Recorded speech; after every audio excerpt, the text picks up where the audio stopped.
ना है साईं तवक्कल शाह अंबालवी रहमतुल्लाह अलैह। ना तुसां सुनिया होना, गल सुनियो जरा। साईं तवक्कल शाह अंबालवी रहमतुल्लाह अलैह।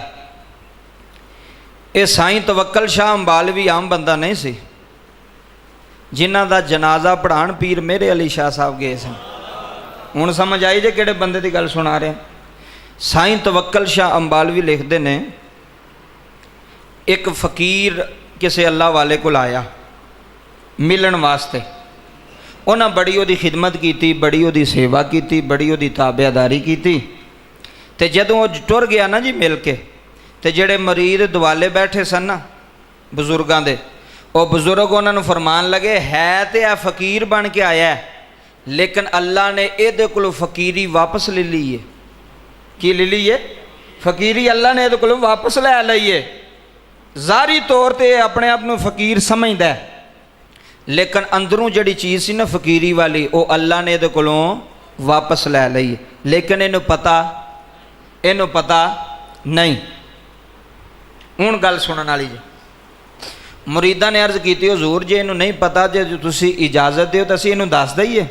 आप फरमांदे ने दस दिओ, कोई गल नहीं। वो मुरीद गए उस फकीर को, कहन लगे जनाब साडे मुर्शिद फरमा रहे ने कि तुहाडी फकीरी जिहड़ी वो सलब कर ली गई है, अल्लाह ने वापस लै ली है तुहाडी फकीरी। उन्हें कहा अच्छा? उन्हें कहा हाँ। उन्हें कहा चलो मैं जाके पूछना भी अल्लाह ने फकीरी वापस क्यों लई है, वजह की बनी है। वो जदों उस बुजुर्ग दे कोल आया ना जी, अल्लाह वाले कोल आया, गल सुनियो, आके कहन लगा हजूर तुसी फरमा रहे हो कि अल्लाह ने मेरी फकीरी वापस ले ली है, तो वजह की बनी है, अल्लाह ने मेरी फकीरी वापस क्यों ली है? वो बुजुर्ग फरमान लगे, तैनू याद है तू एक दिन दरिया दे उत्ते उड़ना पिया सैं। हाय हाय हाय, ऐ सुनियो गल, दरिया दे उत्ते उड़दा पिया सैं, प्रवास पिया करना सैं। वो फकीर नू कहन लगे, तो कहन लगे उस दरिया दे उत्ते उड़दियां कोई तैनू ख्याल आया सी? दरिया दे उत्ते उड़दियां कोई तैनू ख्याल आया सी? उन्हें ना वो पिछले सारा सोचिया मंजर, उन्हें कहा हाँ हाँ मैनू याद आया है। बजुर्ग फरमान लगे की सोचिया सिया? ऐ जरा गल बरीकी ने सुनियो। आखन लगे मैं दरिया दे उत्ते पे उड़ना सा, तो मेरे ज़हन में ख्याल आया, उतों बारिश होनी शुरू हो गई ना, तो मेरे ज़हन च ख्याल आया वे चलो ज़मीनां ते बारिश हो जाए ठीक है, फसलों ते बारिश हो जाए ठीक है, तो दरिया ते बारिश क्यों हो रही है? दरिया दे विच ते पहलां ही बड़ा पानी है। दरिया दे उत्ते बारिश पाने का की काम बनता, की मकसद बनता है? ये ज़हन विच ख्याल आया उस फकीर दे, ज़हन वे सोच आई, तो अल्लाह ने ओदी सोच तो ओदी फकीरी वापस ले ली। अल्लाह फरमाया बदल पाने वाले असीं हां, तू कौन है शिकवा करने वाला? तू कौन है शिकायत करने वाला? साडे काम विच दखल देने वाला कौन है? कई बार पता की होंदा, बारिशां ज़्यादा हो जांदे, बंदियां दे यार इन्नी तो बारिश की लोड़ ही नहीं सी। गल समझियो, सोचियो, इन्नी दी बारिश ते लोड़ ही नहीं सी, इन्नी बारिश पाई है। मैनू दस भी बारिश पाई किन्ने में? बोलो किन्ने पाई है? अल्लाह ने पाई है। तो अल्लाह के काम में दखल देना बंदे का काम बनता, या वो काम ते इतराज़ करना साढ़े वर्गे नकम्मियां का काम बनता भी क्यों पाई आ, इत्थे क्यों पाई आ, उत्थे क्यों नहीं पाई, इत्थे ज़्यादा क्यों पाई आ, उत्थे थोड़ी। ये रब का काम है, अल्लाह के काम में टंग नहीं अड़ाई दी। अल्लाह की मर्जी के मुताबिक चली, अल्लाह की मर्जी के खिलाफ नहीं चलना चाहिए। ओदी सिर्फ सोच आई अल्लाह के हुक्म के खिलाफ। भाई बारिश दरिया च क्यों पैंदी पई? दरिया च तो पहले ही बड़ा पानी है। अल्लाह ने फकीरी खिंच ली। अल्लाह ने फरमाया तू साडा फकीर ही नहीं, तू साडा दोस्त ही नहीं, तू अल्लाह वाला हो ही नहीं सकता जिहड़ा अल्लाह के हुक्म ते इतराज़ करे, अल्लाह की मर्जी ते इतराज़ करे। एवं बंदे बैठे होंदे ने यार इन्नियां बारिशां हो गई ने, मैं क्या जे किसी बंदे पाई है फिर तो इतराज़ कर, तो जे रब ने पाई है तो तू कौन होना? रब बेहतर जानता या असीं बेहतर जानने? बोलो अल्लाह बेहतर जानता है, इंसान नहीं जानता। इंसान अपनी अक्ल के मुताबिक सोचता है, इंसान अपने शऊर के मुताबिक सोचता है। सिर्फ सोचिया असी तो कितनी बार ये काम कर बैठे, साड़ा की बनेगा? हर काम तो असी कहने इंज नहीं होना चाहिए, तो करने वाला रब है। तू कौन है? पुत्र बीमार हो जाए तो बंदे आंदे यार ये क्यों बीमार हो गया? मैं क्या कीता किन्ने में? रब की तरफों आई है ना बीमारी, तो शुक्र कर, शिकवा ना कर। बाबा जी उन्हें इन्नी गल की, अल्लाह ने उसकी फकीरी, वो फकीर कहने लगा इस वजह तो, इस अमल की वजह तो तेरी फकीरी लै ली गई है, तवज्जो करो। उन्हें कहा अच्छा फिर मैनू सज़ा लभनी चाहिए, गल समझो, फिर मैनू सज़ा लभनी चाहिए। उन्हें अपने जेड़े सन मुरीद कोल बहन वाले, उन्हें कहा मेरे पैर में रस्सी पाओ तो मैनू जंगल च लै जाओ तो मैनू घसीटते जाओ, तो दसो ये वो बंदा जिन्हें अल्लाह दे हुक्म ते इतराज़ किया, जिन्हें अल्लाह की मर्जी ते इतराज़ किया। इन्हें आख्या इत्थे बारिश नहीं सी होनी चाहिए, इत्थे तो मकसद ही नहीं। फरमाया मैनू तरीक दें खड़ो। जो उन्हें रस्सी पाई ना जी, तो जंगल के परिंदे भी रो पे,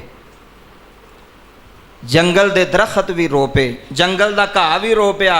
या अल्लाह वो वकाम सी इस बंदे का, तू ये मुहब्बत करना सै, अज वो पैर में रस्सी पा के घसीटन लगे ने। या अल्लाह ये वक्त आ गया इस बंदे ते, दरखत रो पे, घास रो पिया, जानवर रो पे, तो रो के कहन लगे मालका एक बारी इनू माफ़ कर छड़। सुभान अल्लाह, की कर छड़, एक बारी इनू की कर छड़, माफ़ कर छड़। अगला जुमड़ा बड़ा सुनने वाला जी। अल्लाह की तरफों निदा आई, अल्लाह ने फरमाया असां तैनूं माफ़ नहीं सी करना, तू साड़ी मर्जी ते इतराज़ किया है। सिर्फ ये गल ज़हन च रखनी भी अल्लाह की मर्जी ते इतराज़ नहीं करना, जो मर्जी भी हो जाए। ये नहीं कहना भी एक दिन होण ए बारिश हुई, दूसरे दिन क्यों हुई, तीसरे दिन क्यों हुई, ये नहीं गल करनी जिंदगी च भी। वो पांदा पे उसकी मर्जी, डकनी उन्हें साढ़े कहन ते डकी जानी।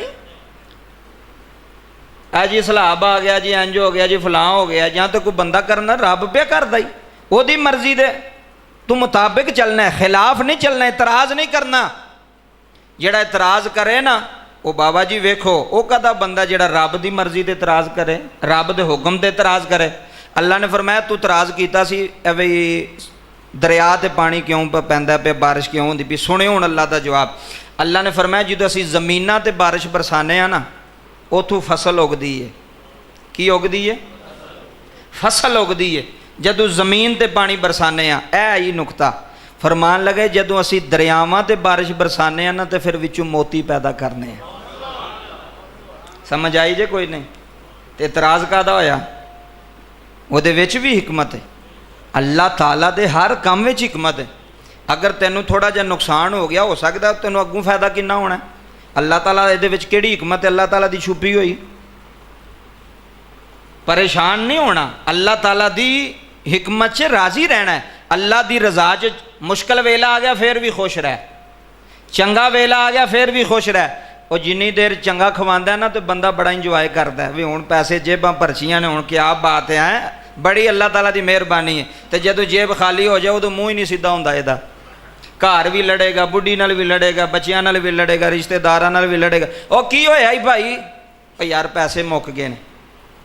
तो मैं क्या कोई गल नहीं, जो है सन उदों तो इंजॉय करता रहा, खुशी मनाता रहा। हुण इस वक्त नूं भी इंजॉय कर, हुण इस वक्त भी कह मौला तेरा शुक्र है। वो जे दिता सू फिर भी शुक्र है, नहीं सू दिता तो बोलो फिर भी शुक्र है। अल्लाह फरमांदा साडे काम विच ना लत अड़ाया करो, साडे काम विच हिकमत होंदी है। अल्लाह के काम विच की होंदी है? हिकमत। ऐ सोचो ना तुसी यार, मैं तुहानूं अक्सर कहना ये तुसी आप ही नहीं होंदे 12:30, तुहानूं कोई जात खिंच के लियाउंदी है। अब मेरी गल नूं एवें ना समझो तुहाडे नाल दे बंदे कुर्सी ते बैठे होंदे ने, वो नहीं होंदे। तुहानूं किहड़ा 12:30 बजे आके मैं तुहानूं 1000 रुपया देना भी जेड़े 12:30 बजे आए नो पैसे ले लो मेरे को।